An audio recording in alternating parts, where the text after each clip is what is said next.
There are forces moving inside you right now, shaping your desires, your decisions, your relationships, and most people will go their entire lives without ever truly understanding them. It doesn't begin loudly. It begins in silence.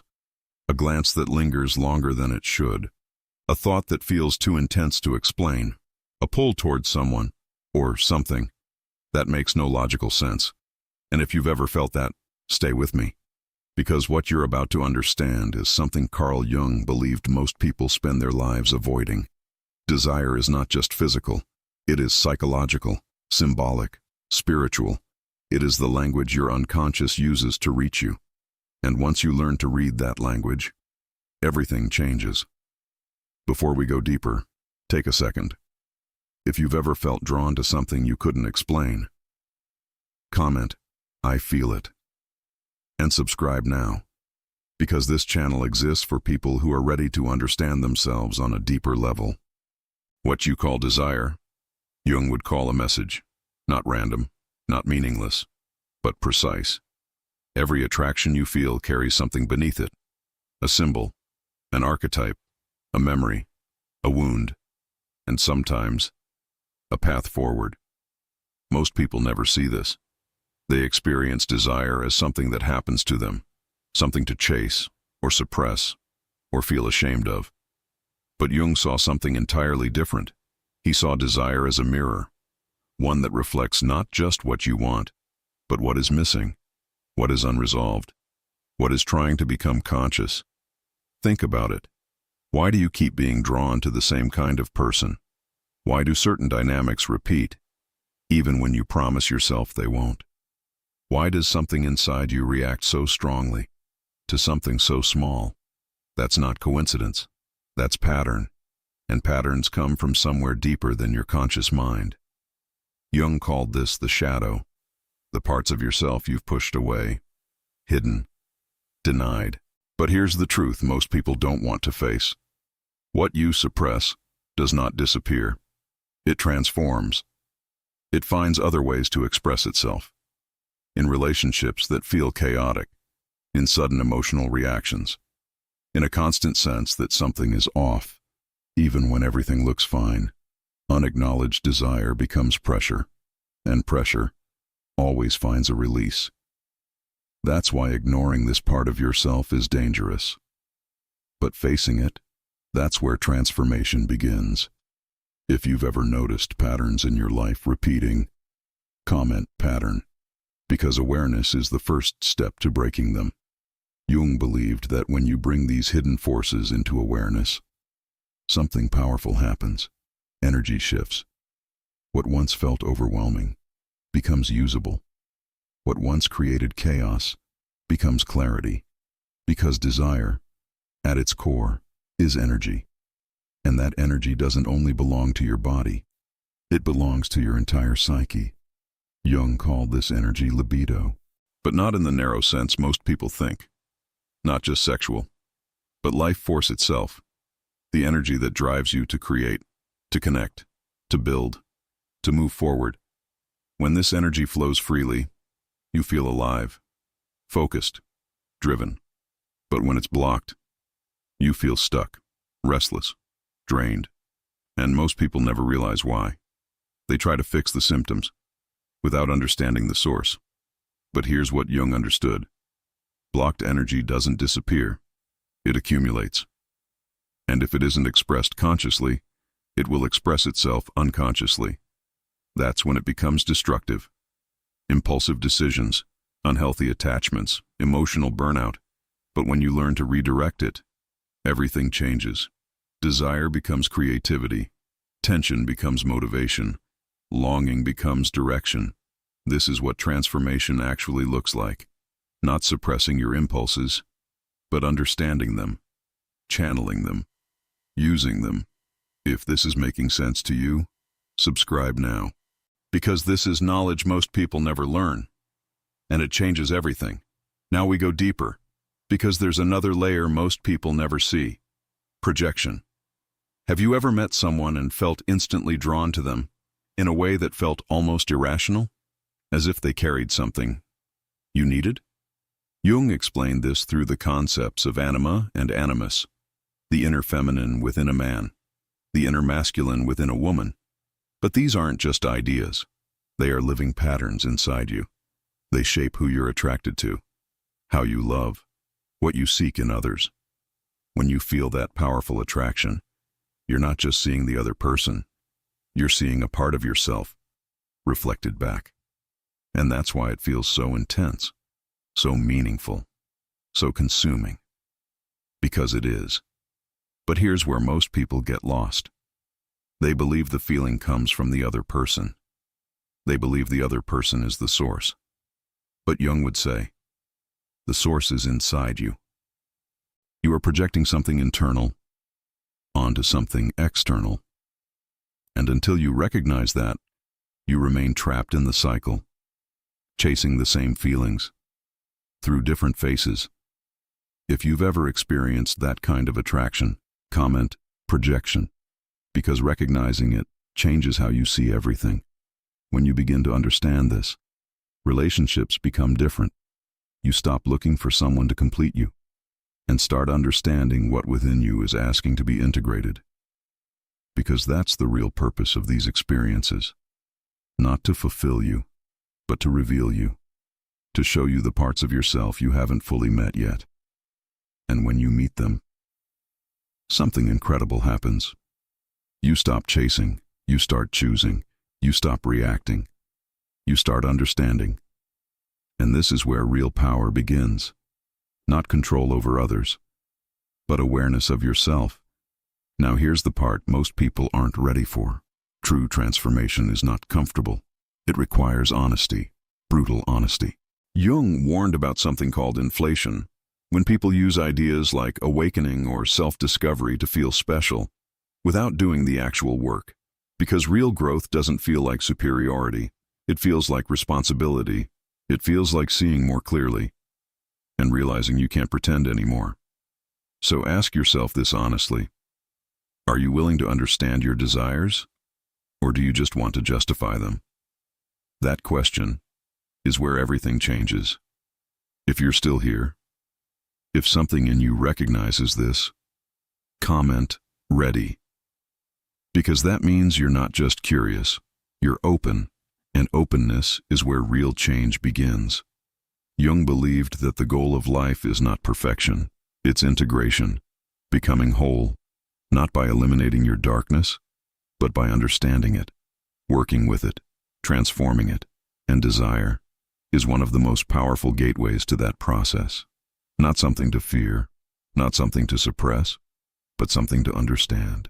Because hidden inside your desires is a map to who you are and who you are becoming. And if you're willing to follow it, honestly, consciously, then what waits on the other side is not just clarity, it's freedom. So before you go, subscribe. Because this journey doesn't end here.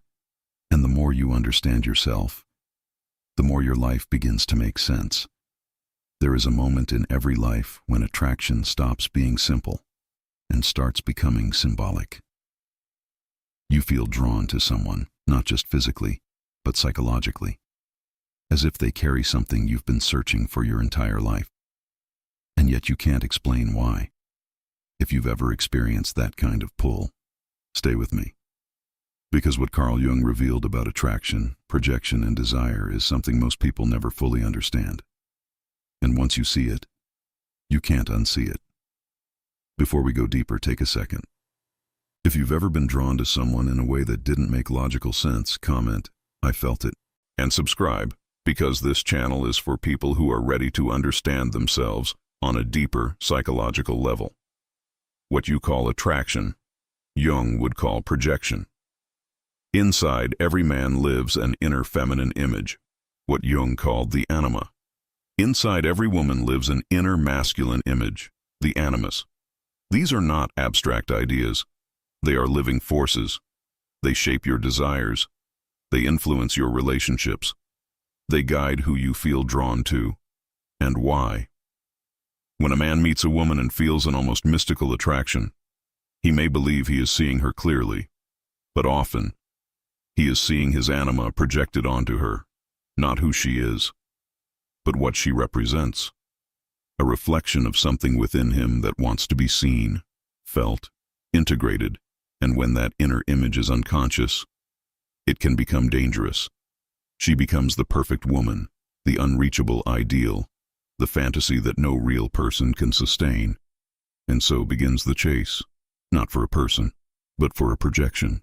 The same is true for women. The animus can appear as strength, direction, clarity, but when it remains unconscious, it becomes critical, demanding, or appears externally as the perfect man who will rescue, guide, complete. And this is where dependency begins, not based on reality, but on an inner image searching for fulfillment. If you've ever felt disappointed in someone after idealizing them, comment, projection, because that moment is not failure, it's awakening. Jung believed that the task is not to eliminate these inner forces, but to integrate them. A man who integrates his anima does not become weaker, he becomes whole, more connected to intuition, emotion, depth. A woman who integrates her animus does not lose her softness. She gains clarity, strength, inner direction. Integration is freedom. Freedom from chasing illusions.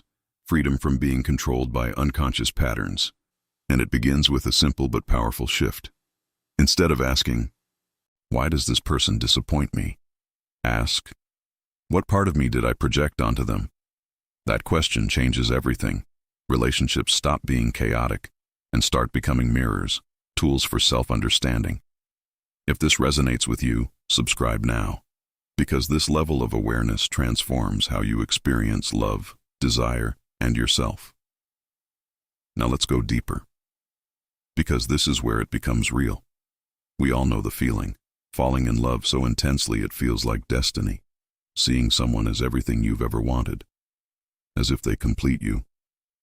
But Jung would say, in that moment, you are not seeing them, you are seeing yourself.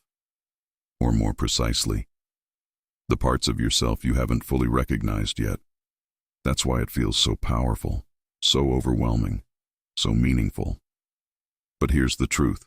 Projection is temporary. Eventually, it breaks. And when it does, reality appears. Flaws, differences, complexity, and many relationships end right there. Because people believe something went wrong.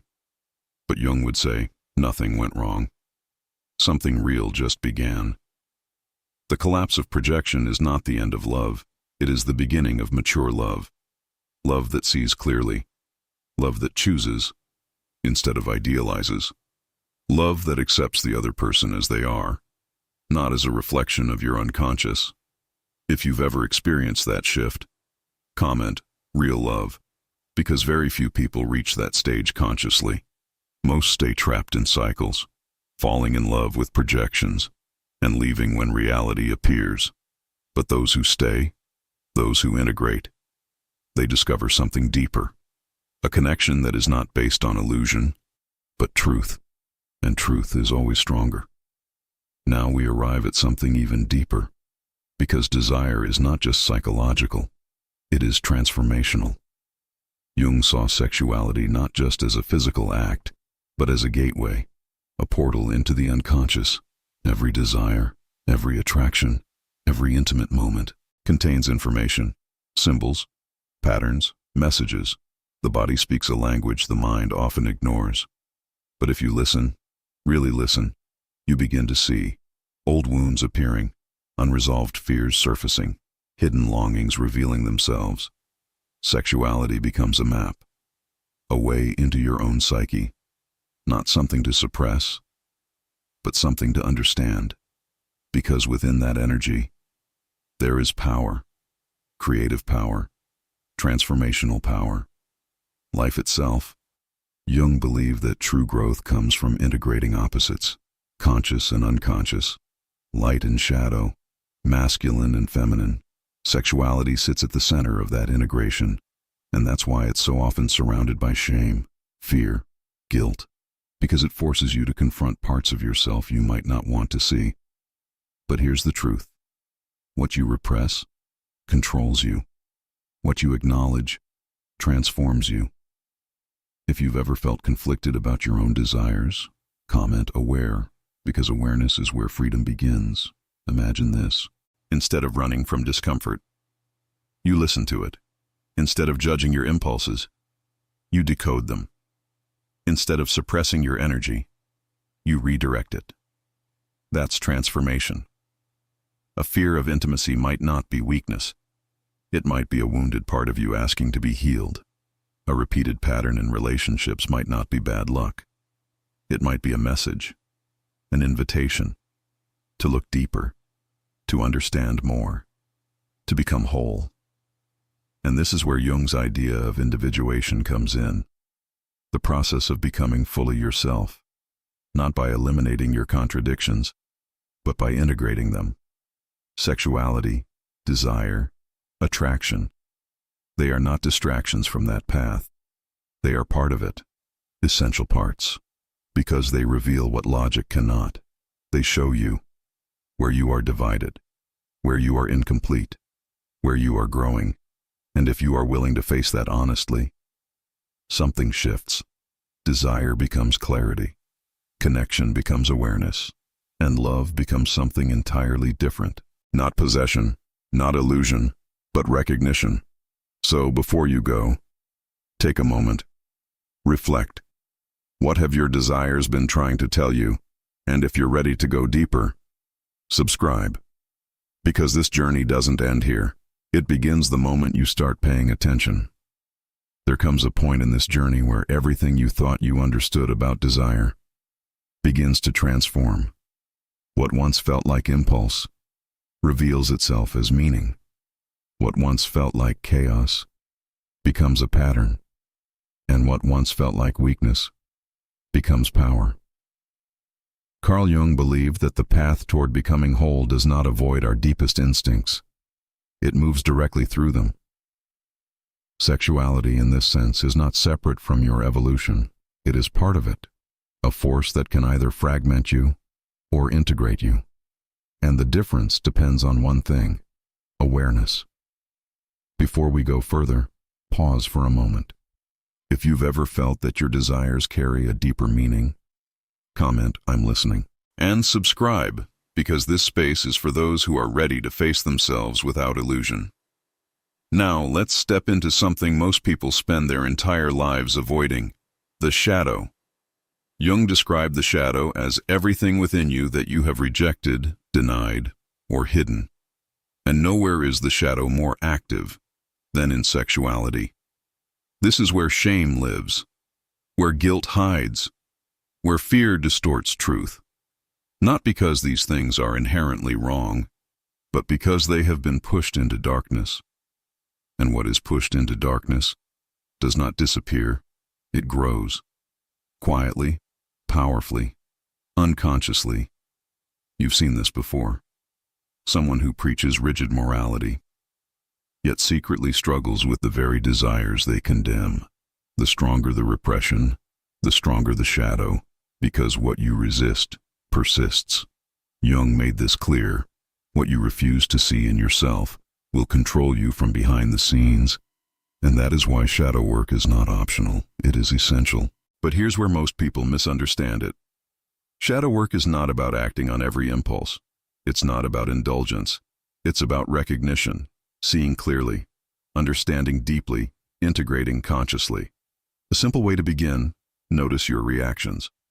What triggers judgment in you? What behaviors in others provoke strong emotional responses?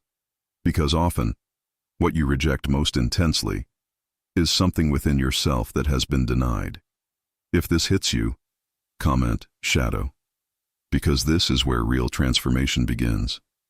When shame becomes awareness, when fear becomes curiosity, when suppression becomes integration, something changes. You stop being divided. You stop being at war with yourself. And sexuality, once a source of confusion, becomes a mirror, a reflection of truth. Not just about what you want, but about who you are and who you are becoming. Now let's go deeper, because within this shadow, there are forces far older than your personal story. Jung called them archetypes.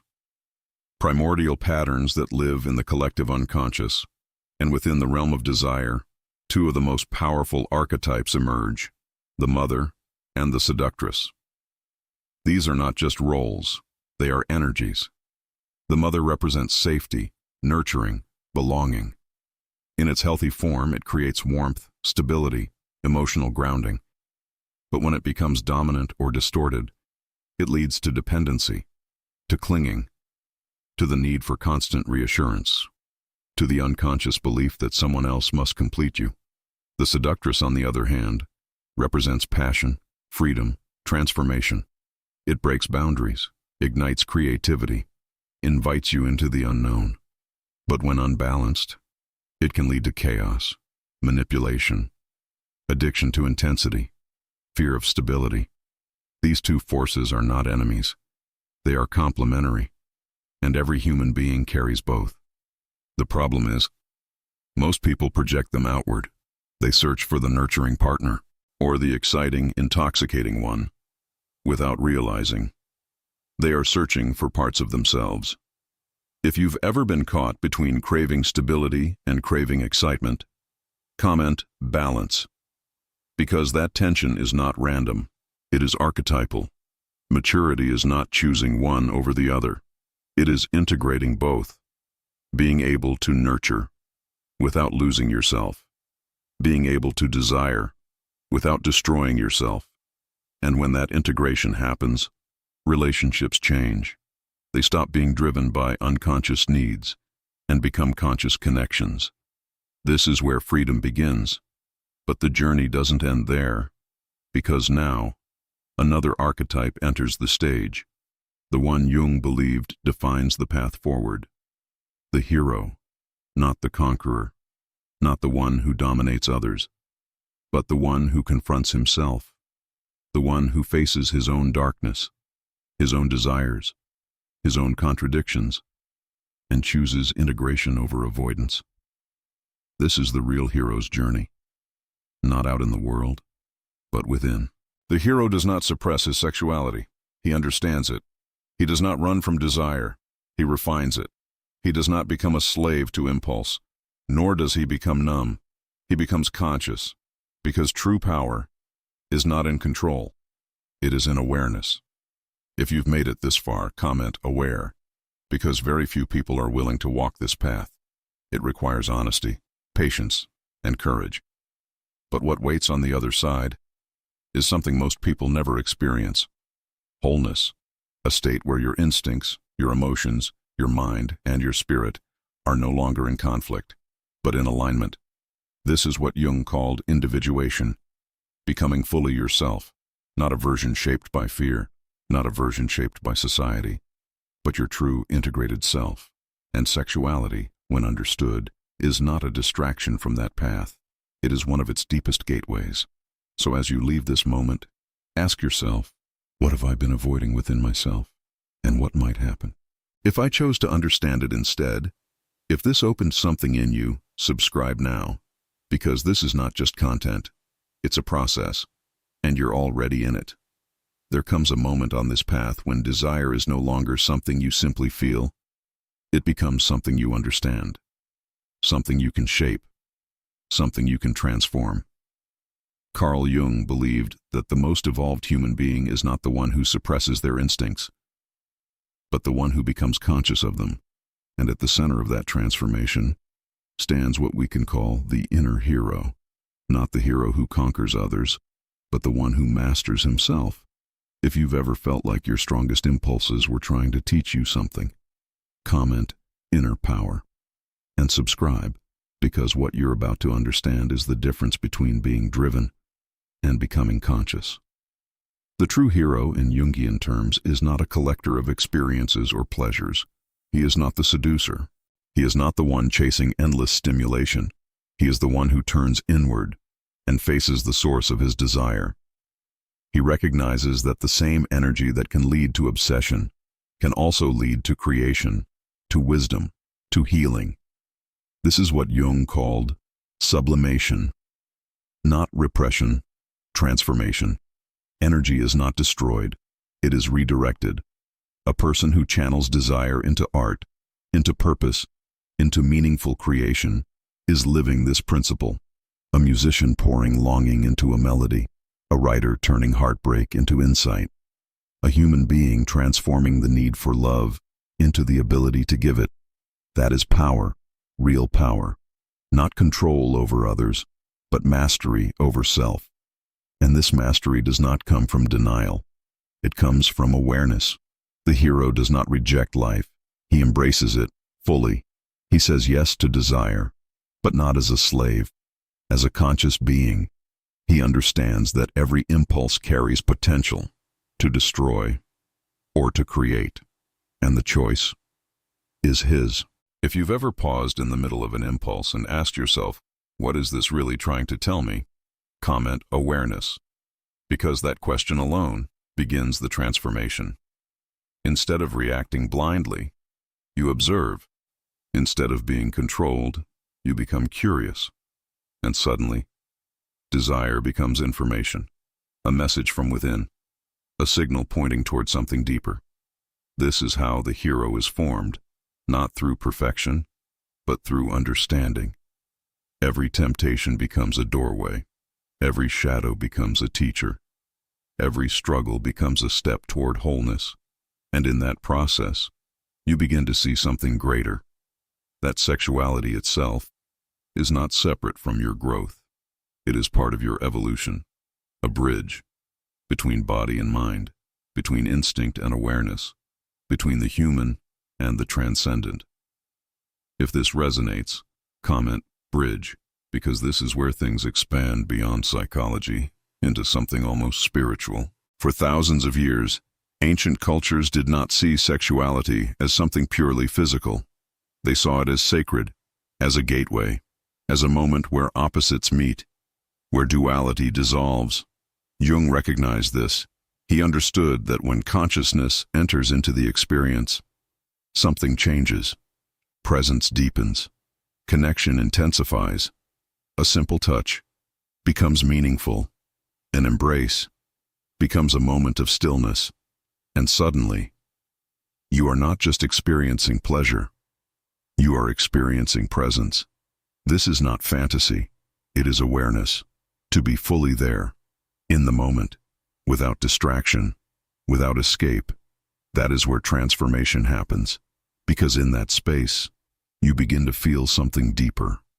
That you are not isolated. That every interaction, every connection, is part of a larger rhythm, a larger system, a larger intelligence.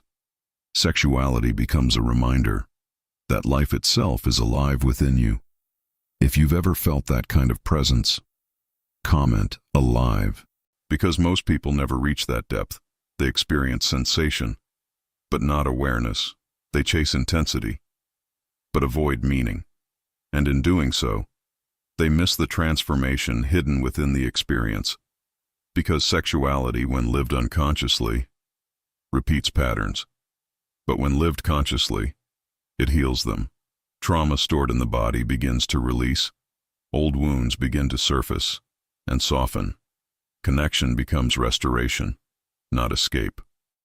This is why Jung saw sexuality not as something to control, but something to understand, to integrate, to respect, because within it, there is life force, creative force, spiritual force, and when that force is aligned, something extraordinary happens. You begin to feel whole, not divided between mind and body, not torn between desire and guilt, but integrated, complete. And this is where everything we've explored comes together. Projection, shadow, anima and animus, the mother and the seductress, the hero, all of it is part of one process, the process of becoming yourself, of reclaiming every part of you that was rejected, hidden, or misunderstood. Because nothing within you is random. Every impulse, every attraction, every fear carries meaning, carries direction, carries potential. Sexuality is not separate from your life. It runs through it, influencing how you love, how you create, how you connect, how you grow. And once you see that, everything changes. You stop seeing your experiences as isolated events and start seeing them as symbols, messages, guides. If you've reached this point, comment, "I see," because that shift is rare and powerful. You begin to understand that to know your desire is to know your psyche, and to know your psyche is to know yourself fully, deeply, honestly. Jung said something that remains one of the most important truths of all. The privilege of a lifetime is to become who you truly are. And that path runs directly through everything you've been taught to avoid. Your shadow, your desire, your contradictions, not to eliminate them, but to integrate them. So before you leave, ask yourself one question. What part of myself have I been afraid to understand? And what might happen if I finally chose to face it?